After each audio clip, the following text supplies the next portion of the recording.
Amis lectrices, amis lecteurs, bonjour. Je m'appelle Gilbert Duché. Je suis né le 28 août 1959 à Lyon. Lyon où j'ai exercé toute ma carrière dans les transports en commun public, comme conducteur au départ, puis comme manager, jusqu'à l'âge de la retraite, où je suis venu m'installer dans un petit village du nord de la Loire où je possédais une maison, à la croisée de trois terroirs riches en patrimoine, le Roannais, le Bourbonnais et le Brionnais. Le livre que je vous présente est une saga familiale qui court sur trois générations et sur à peu près 80 ans, de la guerre de 39-45 jusqu'au milieu des années 2010, et à travers les différents événements réels vécus en France et dans le monde dont j'ai été en grande partie le témoin. J'ai voulu construire une saga familiale sur trois générations, racontée par le petit-fils qui, au lendemain d'un traumatisme très très important, fait un retour sur sa vie et sur celle de son père et sur celle de son grand-père, en racontant un peu l'histoire de sa famille. Depuis mon plus jeune âge, j'aime la lecture, j'aime aussi l'écriture. Adolescent, j'écrivais des poèmes. Un peu plus tard, j'écrivais des pages, des nouvelles sur des événements dont j'étais le témoin.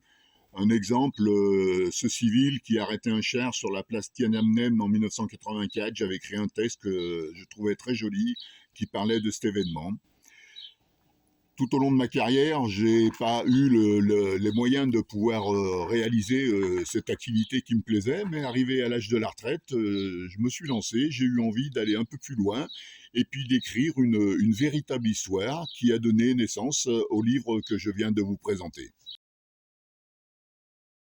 Jusqu'à l'écriture de ce premier roman, je n'avais pas de projet à proprement dit, mais les retours que j'en ai eus, tant sur le contenu que sur la forme, qui sont positifs, m'ont permis de penser que je pouvais continuer sur cette lancée et maintenant j'ai le projet d'écrire de nouveaux romans, toujours en inventant des personnages et en les inscrivant leur vie sur des faits réels, passés, tant sur le plan national que sur le plan international.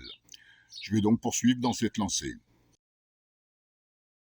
Mon mot de la fin sera de dire que rien n'est impossible. J'aurais jamais imaginé pouvoir écrire des livres en entier, pouvoir raconter des histoires.